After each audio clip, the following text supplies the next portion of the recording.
Welcome to another edition of Yacht Life Chronicles, where we're better together than separated.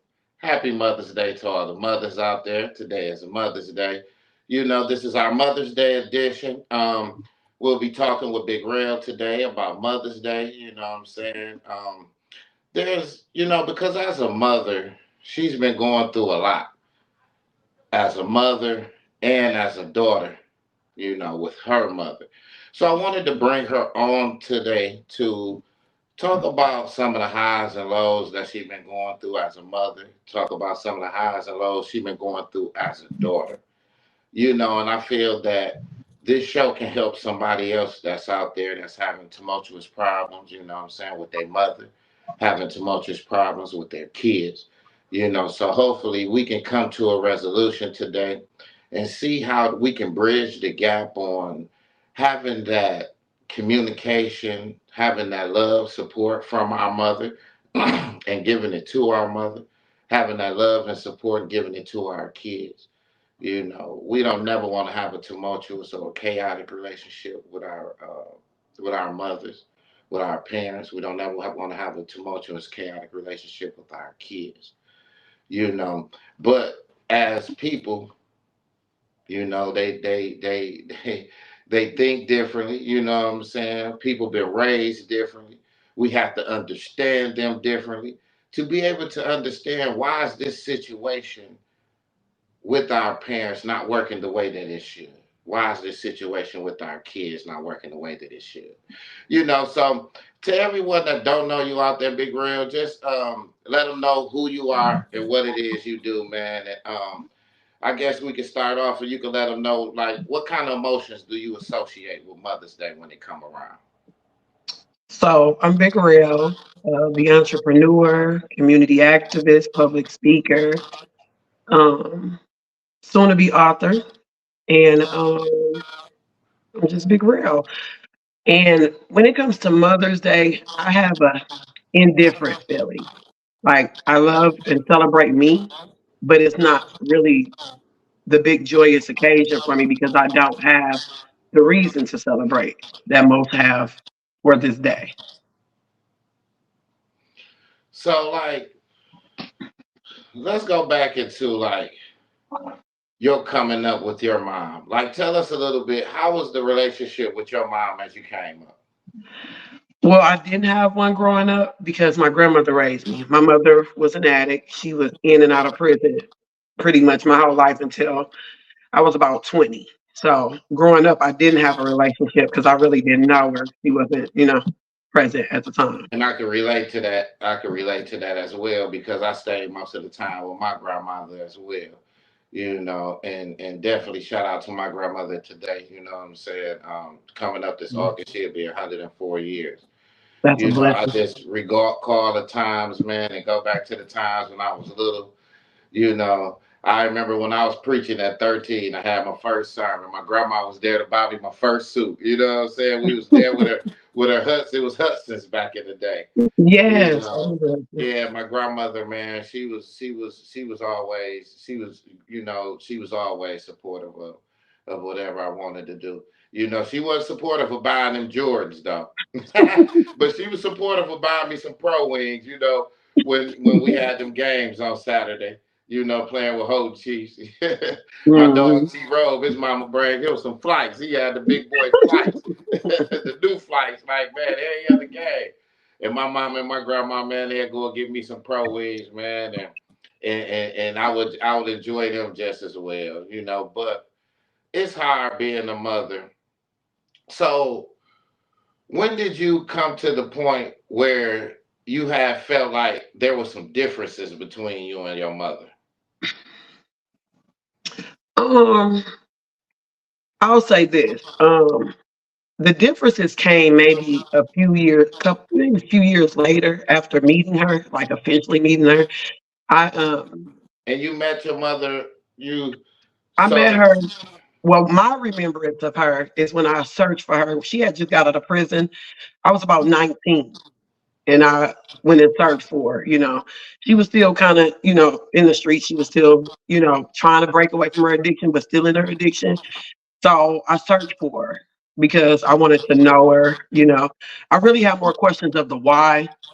And so I wanted to know the why. I wanted to see, try to build a relationship with her. You know what I'm saying? My grandmother had passed. So at this point, I didn't have any type of mother or parenting. So it was just, trying to find her and see if we can build a relationship and have some type of a relationship as mother and daughter. I knew going into the situation, it wouldn't be the average mother and daughter relationship, but I was just hoping to salvage some type of a relationship. So how responsive was she to that? In the beginning, she was very responsive. She was very apologetic. Um, she admitted to her wrongs, you know what I'm saying, and just kind of answered as best as she could of why she made the decision. But growing up, my grandmother kind of gave me a reason of why. She didn't paint a bad picture. She just always said it was a sickness. And if you know addiction, you do know it is a sickness for real. So, I always knew she had this sickness. I just wanted to know, why was I not important for you to get better? You get what I'm saying? And so, and initially meeting her, she was still out there.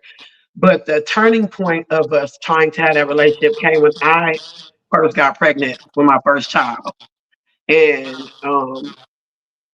we made kind of like an agreement, like, hey, if I get clean, would you allow me to be there? And I wanted her there. It's my first baby. I'm scared, don't know what to do.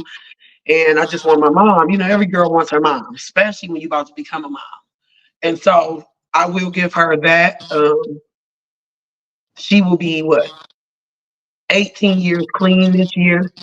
She got clean when I had my first son. He'll be 17 in June. And she literally put the pipe down and all the drugs down when I told her I was pregnant, and I told her she could be a part of that. And that right there was like the start of us having a relationship, bonding and just trying to salvage what we could at the time. And so that went well. I'll say the first year went kind of well. You know what I'm saying? She was, just going through the things. She was there when I had my son. We did come up to Michigan to get her because I was out of state. And so she was there when I had my son. She cut his umbilical cord. And so that was a great bonding moment. You know what I'm saying? Something she had never been able to see, even in her addiction. She's never seen a grandchild born. So for her to be clean, see one of her grandchildren born from her last child, I felt like that was a very good moment and time for us. Mm. Yeah. And I'm sure it was for her getting up out of prison, what I'm saying, missing her family, wanting to be around her daughter Yeah. and her grandkids. But Mhm.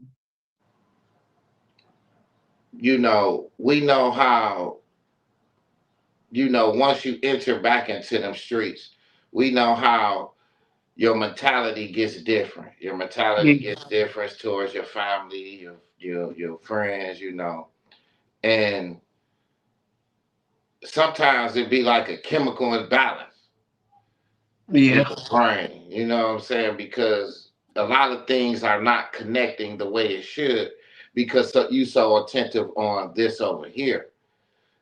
Not necessarily saying that you want to neglect this over here, but this is taking up majority of your time and it's kind of conditioning your attitude in the same way. You know what I'm saying? It's conditioning your attitude to be more aggressive, to Hmm. be more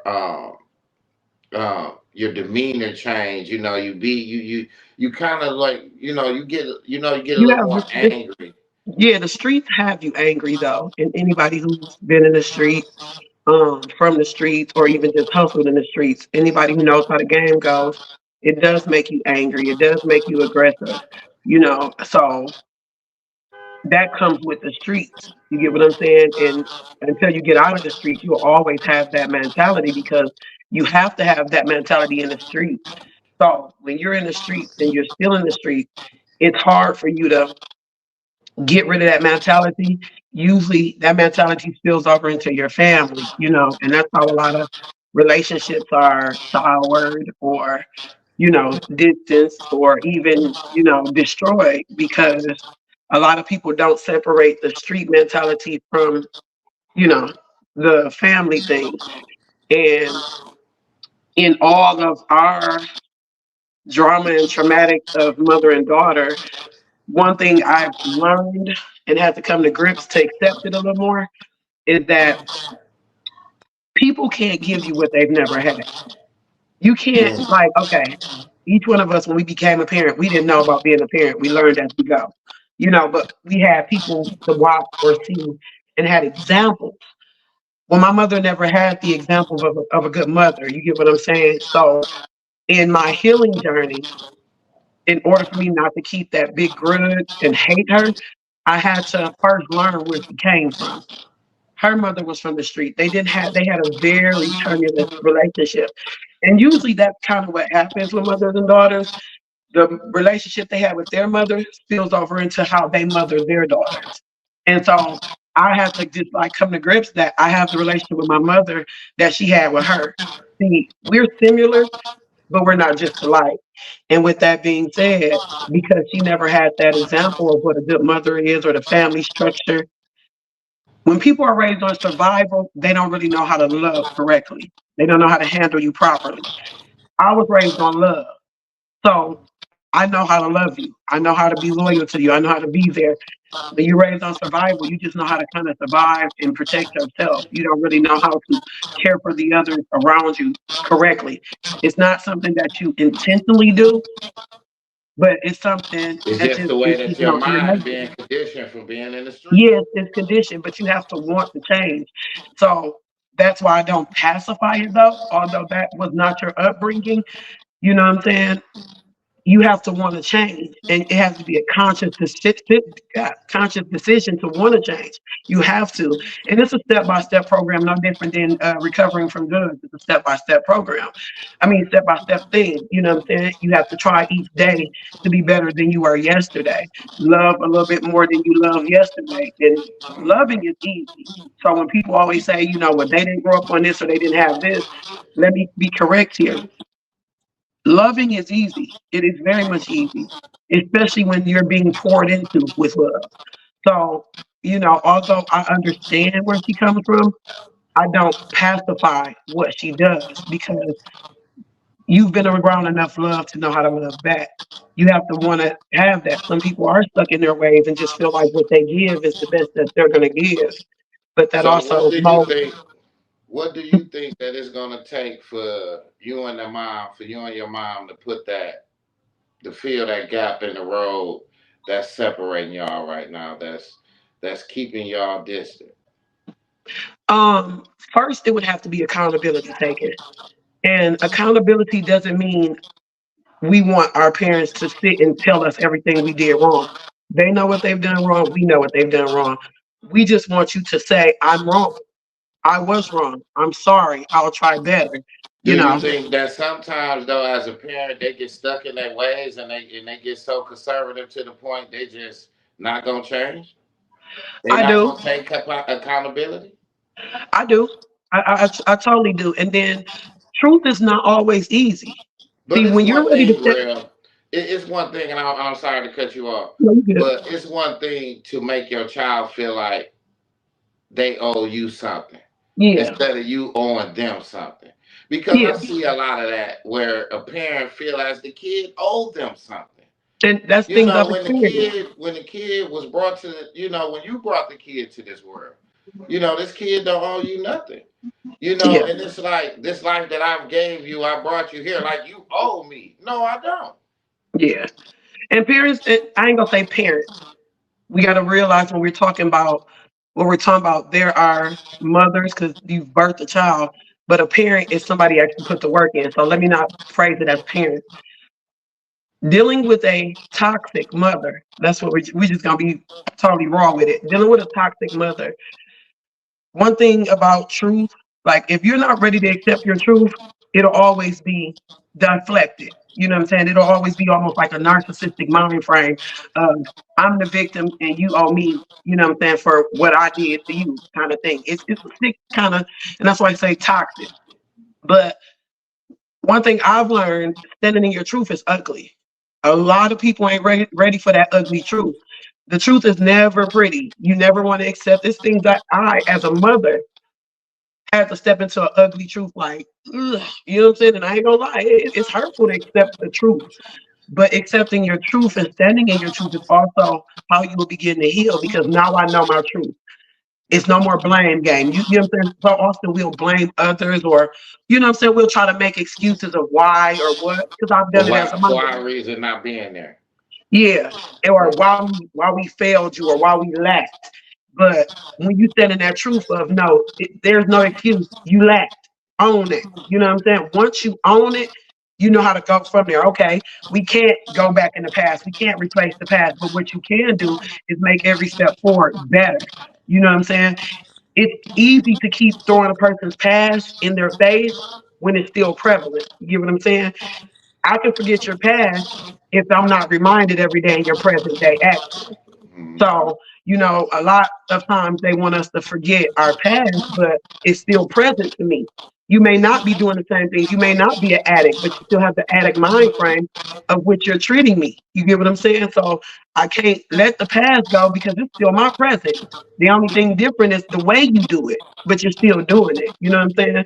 So the truth is ugly, and not all the time, especially older, our parents, they And what don't, it is that we gotta we gotta start setting a barricade up so we can stop this continuous cycle yeah. of the family behavior, Yeah, the negative family boundaries are behavior needed. tradition. Because, like you said, in order for us to get to the legacy part of the Hmm. family, we have to be able to get through the hurt, the healing process, and, like you said, taking accountability and Yeah, being able to stand up for where you was wrong at, and let's come together as a mother and a daughter, a mother and a son, and be able to mend this situation, and be able to reconcile.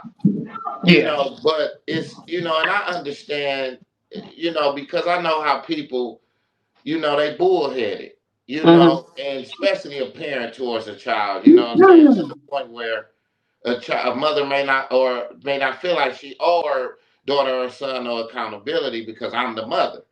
Right. I had you, I took care of you, I raised you. But that ain't the But case. we still have feelings. We still have emotions of our own. And we still traumatized and confused by certain things that we need clarity on in order for us to move on in life. And that's very significant because you don't want your child stuck at a red light and light because of some trauma that has Right. happened between his mother or her Hmm. mother. You know what I'm saying? As to where you got all these opportunities in front of you, but this one little trauma thing that you was traumatized with between you and your mother won't let you move any further. You But know. then that's when you have to realize in your healing journey where it is you want to go and what you want to do.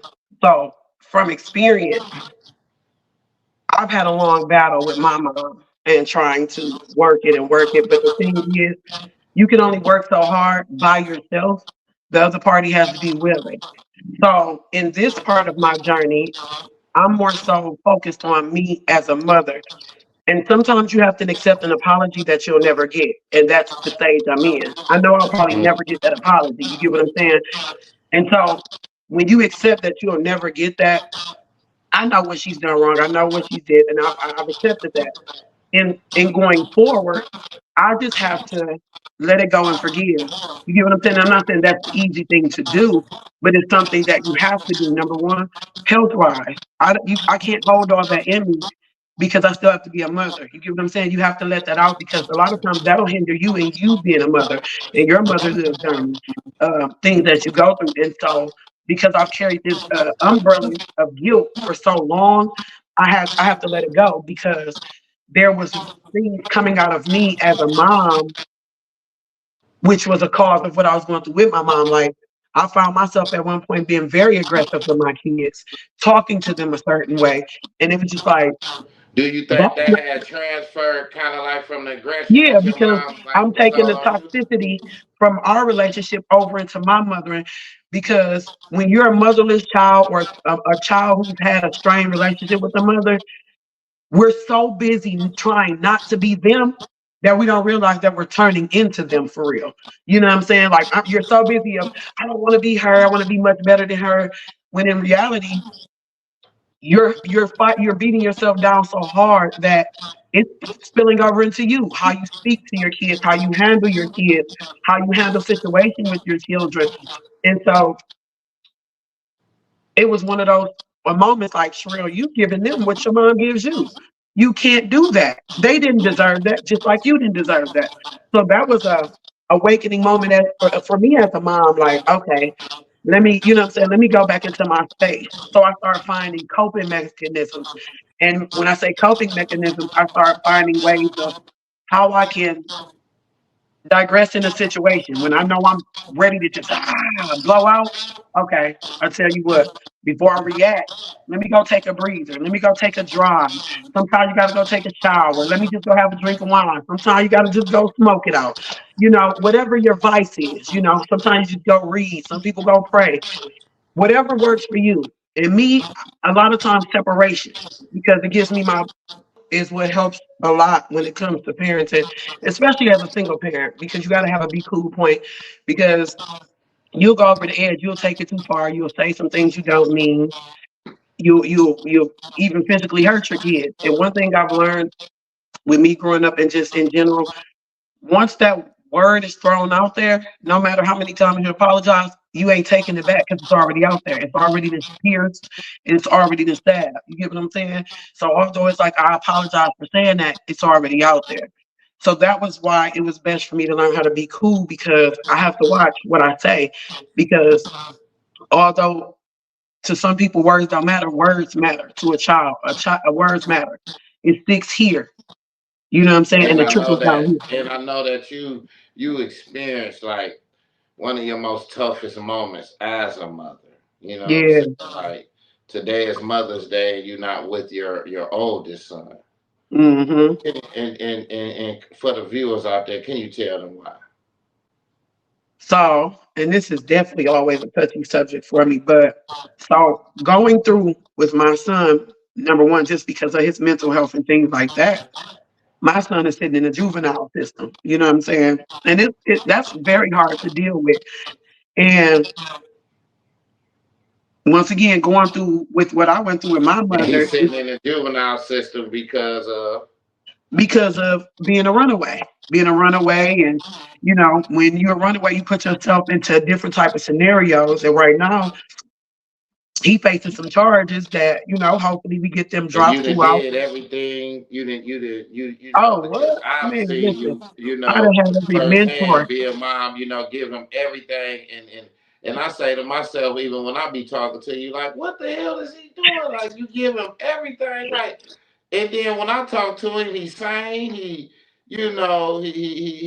very knowledgeable, but then he just run You away. have to also think about, like, I never make excuse because I have boys, so I make them accountable because they'll be men one day. But the reason I keep the fight is because outside of just them being an adolescent, young boy, all kind of thoughts, I know the hurt that was inflicted on him. You know what I'm saying? I know the pain he's endured. And some of that has been because of the choices I've made in life. So as a mother, I had to take accountability to that. I had to own my truth. And it was ugly. It was very because so many times we just want to say, oh, he just hard headed, he just doing this, that, and the other. It's a collective. Our kids ain't just always just rebelling because, oh, I just want to be that. You know, that's a part of it. But you also have to look at the whole picture. This ain't just them because they got a chemical imbalance. Kids got all kinds, especially boys. They at the age where their hormones is heavy. You know, they're trying to fit in. They don't really understand this transition from being a boy going into, you know, young adulthood. So they got this big battle of their own that comes with just being a male. Then you have to trying to be accepted by your mother, because no matter how a boy looks at it, they want to be accepted by their mother. You know what I'm saying? They may do their thing, but they want to love their mother and they want their mothers to love them. However, there's things in our past that I've dealt with, domestic violence and things like that, that I know has affected him. And so it's just one of those uphill battles. It ain't easy. It is not easy. I have quit 101 times, but I done fought 105 because that's my son. You know, no addiction, no life circumstances, no relationship, nothing is going to ever get in the way of me steady fighting for my son. We are Mhm. all our kids have. And as a And mother, it's I know like you that. stuck, and it's like, because being a mother, it's like you be stuck between the rock and the hard place. Your Yes, son be so you bad, he steady running away. You got some parents cause they want to carry the Dracos all day and yeah, do man. this and do that. They more concerned with this than acquiring a skill to be able to, Right. take care of them throughout life. And it's like, even when your son do wrong, Hmm. it be time for him to sit it down. Yeah. But then the other side of you be fighting to get him out. So it's like you be torn in pieces. But you have to get to that tough love stage though. Tough love will save our children. You know what I'm saying? This ain't even just about a boy. If you had a girl going through the same thing, tough love. And tough love is, they say it's tough love. It's tough love on them, but it's really tougher on us. It was hard for me to sit there and tell that judge to go ahead and keep my son. It was very hard, but it's gonna be harder me standing in a funeral home trying to pick out arrangements for my child. You get what I'm saying? It's harder for me to try to have to go to a prison and see my son locked up with, you know what I'm saying, in a cage like an animal. So I'd rather break my heart in this situation to save his life than to be somewhere with my son on a t-shirt. You feel me? I like Big Rail on a t-shirt. I don't want to have Izzy on a t-shirt, Right. memory on a t-shirt. You know what I'm saying? I am grateful that my son don't carry weapons, don't do drugs, but that doesn't mean he's still not out here making dangerous choices. It's dangerous in the street. You and I both know that. We ain't growing up in the same day and age we grew up. It was dangerous then. It's hell now. So the tough love part has to kick in because so much we get so caught up in our emotions as mothers. It's just we just want to save and protect our babies. Sometimes coddling them and saving them is more detrimental than anything, honestly. And I had to learn that as a mom, as much as I wanted to protect and fight, like in this situation, I'm not fighting for him to be free. I'm just fighting for the charge that he has because I don't feel like that's a charge he needs. But does he need to be in this situation he is? Yes. Yes, he does. And even when they release him, I'm fighting for electronic monitoring because there needs to be a structure. And if he can't go by my structure, one thing I know about a lot of these kids, especially the kids that ain't really tough, they're going to listen to them people because you don't want to go back in there. And so the toughest choice I had to make was I got to put you behind bars. And this is not my first time doing it. And And when I'll when do it you a seen him, thousand times if I got to. and when you seen him, like, what was his reaction towards you I haven't seen them. That's even tougher when he talked? because Did you talk to him? I talk to him, and right now he's just, I love you, mom. And I still speak life into my child, no matter how bad he's messed up. And that's one thing the black community don't do when it comes to their sons or their daughters, mainly the sons. And this is why the men are so messed up, especially when they go to prison. I may not visit you in prison, but every phone call, I'm going to speak life into you because that's how you rehabilitate people. The system ain't really here to rehabilitate you. Let's be truthful. It's not. It's a cage animal situation. You And come your back mama out ain't gonna from keep going to see. I remember my point of time. My mama told me, she was like, "Boy, you keep getting locked up. I'm not coming back to see you no more." listen. So My his it's first just not like your juvenile. mom don't care, but it's just like you said, it's It's that just tough love. it's just like why do we have to come into this situation, be patted down, just be violated for us to come see you when you could have walked in my front door every day and sat on this couch and seen me. Yeah. You could wake up in the morning every day in this house and see me. You get what I'm saying? We can ride through the city and see each other. No mother wants to see their child locked in like a cage. You get what I'm saying? However, we hurt. You feel me? That takes life off of us, the worry and the strife. And I just feel like when we leave, like me, this is my thought. I'm gonna leave you in there. And you're gonna do this time on your own, just like you did this runaway and everything else on your own. I wasn't there with you when you did it. I ain't gonna be there while you serving time for it. But when you pick that phone up, I'm always let you know I'm here. I ain't leaving you. I got your back. I love you. Even when we went to court, he walking in, that was the most painful thing in the world to see my son walk in shackles. All I could think of is slavery. Bump to jail. All I thought was our young black man is in shackles as a slave. That's so painful to see because as a single mom, we fight hard for us not to be a statistic anyway. They already say single moms can't raise men, can't raise good kids, and things like that. So we fight that battle every day, along with it being a target on a black man's back when he came into the world. So to see that, that was painful. However, while we was in there, I lift his head up. Keep your head up. No matter how hard it get, no matter what you go through, keep your head up. Don't hold your head down. This moment doesn't define who you are. It's a learning experience. Where you at now is not where you're going to be. So although he's shamefaced, I don't let my sons hold their heads down. I don't even want Definitely. nobody to see their heads down. Every charge I took, and I've been locked up 15 times. I held my head high because why? I'm more than a conqueror. I know this is just a moment in my life. So I continue to speak life into him because I want him to know no matter how bad it is, no matter how many times you messed up, you're not a fuck up to me. You know what I'm saying? And you still are someone. And this doesn't define it. So I always want him to hold his head up and be encouraged that, you're better than this. And so there's just one of those things as a mom, you just kind of got to walk through, you got to be able to eat that. If you give up, there's nobody fighting for them. So giving up is not an option. I ain't gonna sit here and say sometimes I ain't in that shower crying my eyes out, but I gotta do it silently because I don't want my sons to worry. I don't want my sons to worry. See, our kids always feel the need to want to save us or protect us. Well, I'm gonna say boys because I'm a boy mom. Boys are very protective, and part of being a mother, it's hard, but you got to put a game face on because what we go through, our kids feel. They carry that mantle. They put our stress on their back. That's nothing the kids should have to worry about. So there's a lot of silent cries. There's a lot of solo rides where I'm just riding down the street screaming, hollering. Then I got to come back with it pulled together. Like, okay, so what we're eating for dinner? What you need? You know what I'm saying? How much homework you got? I got to come back right in. Like, I ain't just milked down in this car. You get what I'm saying? Because you don't want to put that on your kids. Like, even going into adulthood, like, there's a lot my mom used to put on me. And I'm thinking, I, why do I gotta carry this? You know what I'm saying? Like, what? So imagine putting that on a child and they're, you okay, mom? Well, because they're just trying to make it better. They just want to make mom better. So yeah, I never want my kids to worry. And then when they see you breaking down or they see you down, they don't feel like they got their superhero. Mommy can't help us. There's been times situations happen. I'll be like, why y'all ain't tell me? And the harsh reality was when they replied and said, well, we didn't feel like you could protect us.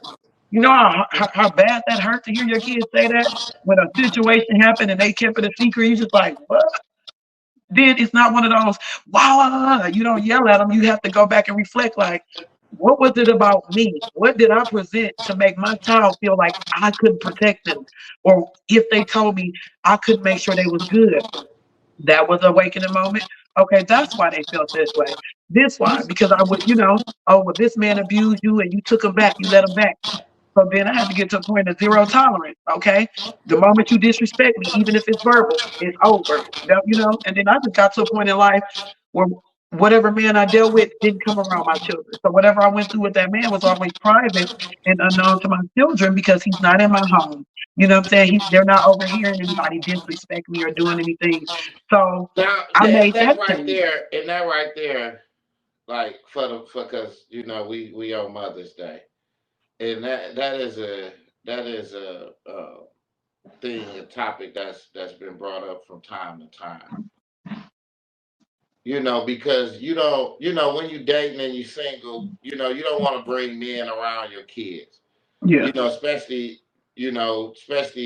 just meeting them. yeah. When is a good time to bring the man around your kid, and when do you think it's a good time to bring a man around your kid? It depends on the damage, the trauma that your children have experienced. Everybody's kids ain't experienced trauma. So I'll say without a trauma situation, it all depends on the man as well. It's factors that go into it. So that's why I just be crazy when I see females just, I've been kicking with him 2 weeks right away. Like 2 weeks, you don't even know if he's good enough to be around you, to be honest. It's always the honeymoon stage when you start dealing with a man. You got to let that wear off. Once the honeymoon stage fall off, I think it's a good time. Me personally, I think the longest I've ever waited to bring someone around my children was 6 months. And it's just because, I had to know how you were when you were upset. I needed to know how your communication was. I needed to see you around children. I needed to see how you handled situations, how you talk to me in disagreement. You know what I'm saying? Because that matters. You can't be talking to me or get upset at me, bitch, because now my son here. Number one, I don't want him to ever think that's okay. My sons today will not fight a female because of what they seen me go through and what they hear me go through. I mean, not go through because I ain't been through that in years, but you know, they won't fight a female because this is not okay. That's not what you do when you angry. However, growing up, because my father was abusive, I thought that's what you were supposed to accept. So things still trickle over into adulthood from you going through or seeing. And so you have to be aware of what you're doing because that'll go into their adulthood. It don't stop when they're kids. Yeah, they see it, may not react until they're grown. Now we gotta do every time he upset, he wanna be. Every time he can't Right. articulate He a laughing debate. out. Right. He You know what I'm saying? laughing That's out. how they Yeah. blast out because this is what they saw. You know what I'm saying? That's why I got to a point where I stopped physically touching my kids. I ain't saying you ain't got to, well, Do my you 8-year-old, think it's enough? Do you think it's enough psychological resources around here for the kids not in and Saginaw, Michigan. the trauma that they have experienced, or Not is in, it, or do you think the trauma is being overlooked and neglected dealing with these kids? both, both. It's not a lot. And I'm going to say why, because I've been in the community for a while and I've always sought out mental health, different things because I knew what I was going through, what they were going through. We went to family counseling. That's where I started at. So family counseling is good, but it's not really a lot of resources, you know what I'm saying, for children who've experienced trauma. I've been blessed enough to have certain mentors who were able to talk and guide, to help us a little bit. But in Saginaw, it's very, very slim. And most of the mental health psychologists and therapists and psychiatrists there will tell you that it's very, the mental health field is very down. But at the same time, we do have a lot of people who don't know how to begin to heal, who don't know how to begin that process. So they're still spewing this toxicity between them and their children because they don't even know how to get over what they done went through. So of course you don't know how to get your kids. See, I had to learn first because I didn't know how to save my kids or help my kids either. It was just more so like I'm gonna just self-medicate. I'm gonna just get lit. I'm gonna get high. I'm gonna just go. I'll kick it. But at the end of the night, beginning every morning, that thought's still there. When you wake up in the bed and these thoughts are roaming, it's still there. It doesn't go away. So you have to go get some type of help. And it is a lack of resources and it's overlooked. When you go to these schools and these kids are acting out, it's more so like, oh, he's just bad. Oh, he just don't want to do this. He don't do that. Half of the time, they don't know what's going It's on an at home. unaddressed problem that's going on But the in the thing is, in the I'm a psyche. communicative parent. So every school my kids have went to, I get personal relationships with anyone involved for my children. That's the only way we can see that they always talk about what the schools don't do. The schools can't do what they don't know. Like let's just put that there. We can't put everything off the schools don't care because there are people in some of these schools that care beyond measures, and I've experienced them. I ain't saying the schooling system cares, but there are people who still care, like the teachers we had growing up who cared about our education. And I've run into them, especially in the mental health field. I found more care and help in the schools than I found in mental health places, period. Like, what I'm saying? I've had teachers and social workers, and that's why when I get in touch with them and I sit with them, I let them know things we have experienced, things we went through, or what may be going on currently, because we have to become a team with the teachers, with the social workers, the principals, because the outcome is different. There are situations that occurred with my children that would have got the average kid kicked out or just, oh, we ain't pushing to the side. Communicating got us resources. Communicating got me that extra little help. A lot of us don't have villages. Most of my villages have been through my kids' school. They became my village. And so So us you, as a community, us as the people, us as friends, as family, we gotta be the village. You know we what gotta I'm be saying? better. To be able to heal and help the trauma with these kids and sit down and talk to them and find out what's going on. Yeah. You know, Yeah. and not having this separation or having this gap with them as to where we're not dealing with them or we're scared of them or they're doing too much. No, we got to Mhm. grab these kids and we got to say, hey man, listen, don't do this. Do this like this, man. Because sometimes, 9 times out of 10, they're gonna do what they want to do. well, at least you can show them how to do it if you ever was in that position. You know what I'm Hmm. saying? So they won't crash how to do nothing ignorant. You know. But we got a couple more minutes before we get out of here. So I want to ask you one more question before we get out of here on this Mother's Day special edition. I wanted to ask you, share a moment of growth, a moment of strength that you emerged from out of your episode of being a mother and a daughter. Like, what was your highest moments that you emerged from? Like, whether it was overcoming an emotion or whether it Okay. was okay. So I'll speak from a daughter first. Before, I used to be very disrespectful when it came to my mother because I operated out of hurt when I responded to whatever we may be disagreeing about or we were going through. It's been times where, yeah, I didn't call my mom out her name. Um, and it got to a point where it got real street, real, you know what I'm saying, on a, almost on a physical tip. You get what I'm saying? And so in present day, when I have a disagreement, I don't do it in a disrespectful manner. Not that she's earned the respect, because I have to grow as a person. You get what I'm saying? You, I have to give an account of my actions. No matter how wrong a person is, you have to think about your actions. I'm responsible for me and how I treat you. I'm not responsible for how you treat me. And I learned that. And so instead of meeting disrespect with disrespect, I'm going to tell you where you're wrong and I don't like it and I'm not going to accept it. And then I back away because before I disrespect her now, I just rather cut all communication. You get what I'm saying? It's just not okay to disrespect at any point. And I've apologized, when I've come back around, like, look, I know I was upset and I shouldn't have never talked to you that way, and when you're operating out of hurt, you just want people to hurt like you hurt.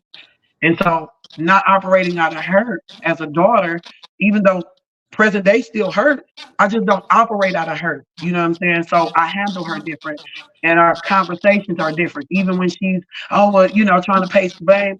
Okay, like I said, and every time I let her know, I always end with, I love you. I reassure her that I love her No because, matter like, whether it's good or negative. no matter, even if it's a negative message I'm sending, I just like, I love you because I want you to know I'm not trying to hurt you. I'm hurt. And all your whatever, I love you. And my moment as a mother, I've always let my kids know I love them. That's never gonna be what, it don't matter what it is. However, I learned that not showing up all the time helps. And it looks and people like, what you mean don't show up? Don't show up. When my son used to run away, I used to beat the block. I ain't going to sleep. I'm not eating. If there's an event, I'm canceling it. You know what I'm saying? I'm in my room locked in. I'm not social with the world. I'm just in here. You know what I'm saying? I've let it consume me. I don't let it consume me anymore. That was killing me. It was taking a lot of me from the other children that I have. And that wasn't fair because I'm so caught up on, oh, my child, my child, my child. These kids gonna do what they want to do, no matter how much you cry, pray, stomp, walk, flip. They're going to do that. You just have to trust in who you are as a parent and just believe that your kids. One thing kids always want to know, no matter how screwed up they are, you still believe in them. They still have you. And they have to have that, even though it's like, no, man, he doing all this. You know how many times I've said I want to sign my rights over to my kids, or be like, I'm just want to be done with my son. And that's just a temporary moment because that's just getting the frustration out. Would I ever walk away for real? No. But will I leave him in that doggone jail cell till I feel like you're getting the help? Yeah, he gonna sit in there. He gonna sit in there. Am I going to visit? Ooh, that's a hard one. But I will answer every phone call and I communicate with the people in there. He needs help, mental health, because don't just release him back out here. That's all they do. They lock us up and they just release us back in the community and want us to Right. rehabilitate Without the therapy. without the proper things. That's the only good thing about juvenile as opposed to prison. And that's why I work so hard now with it because I don't want to make it to a prison. If we do the work now, he'll never make it to that prison. You Right. get what I'm saying? And if he Right. does make it, I'll be rest assured that I did everything in my power to keep him from there. Because when you do everything in your power to keep them from there and they still end up there, you no longer walk around with guilt like, oh, I shoulda, I shoulda. Like when my son in trouble, I don't say I shoulda. I did everything and I'm still doing everything. So I don't walk around like it's something I could have did better. No, I'm doing I don't ain't nothing I could have did better. So I don't have the guilt. I sit right here, drink my wine. You Right. know what I'm saying? I still live my life. I Right. enjoy life. Hey, baby, I love you. Well, let me call you back because mama outside. You know what I'm saying? Yeah. It's my Mother's Day weekend Yeah. because I can't keep caught up on you. I'm gonna make sure the things you need and the communication is needed when it comes time to, ma'am, when we need you to meet us at the therapist's office. Yes, everything stops. Baby, I might have to call you back if I go to therapy. You get what I'm saying? The switch up is different. I no longer put my life on hold for your bull crap. But for your health, I will. I'll be at every court date. I'm gonna be at every therapy session, every mentor you need, any game you need. If there's a sport you need to let outlet, I'm gonna be at every game. Cheering. Those things I'm gonna show up for. But showing up So for a real visit, quick there. So real quick question. So looking ahead, what are your hopes and aspirations for the future of your relationship with your mother and your son, especially on this Mother's Day of today? with my son, I'm looking for my aspirations with that is that he'll be grow into himself, that he'll accept himself and, just make better choices and our bond to get back stronger. You know what I'm saying? That we'll get back to a place where he's open to communicate with me. I understand him better, and things like that, because that's one thing you do have to learn as they get older. You have to learn to understand them. And you may not understand them all the way, which you don't. They're boys. But you have to try to understand their point. They do have a point. And listen. Listening is the biggest thing. So I want to listen more patient. When it comes to me and my mother, my only aspirations is that my mother will own her truth one day. You know what I'm saying? I'm at a point of peace in my life, and that's my biggest thing in my life. And if it's not going to bring me peace, I don't want any parts of it. I love my mother immensely, I do. But I can love you from a distance because family is the most toxic. And we all have a lot of toxic mothers or fathers. And because I know we're still in well, not weird, but she's still in her toxic stage, I have to love her from afar. I stop loving my mother no matter how messed up she is. I'll always love her. And I'll always demand respect for her. So no, it'll never be a situation where I get on the internet and talk about her. I'm gonna sit up with other people and dog her.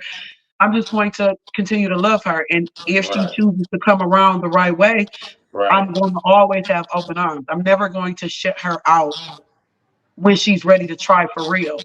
But I would not open the door unless she's ready to try for real. Like she has to really be ready to put the work in. So if she comes to me like she really wants to put the work in, I have open arms. I'll never close her out. Man, great show. Great show, man. And I just want to say, man, salute you to you, man. All the just overcoming all adversity. You know what I'm saying? Just being able to stand up, man, when just steady constantly being knocked down.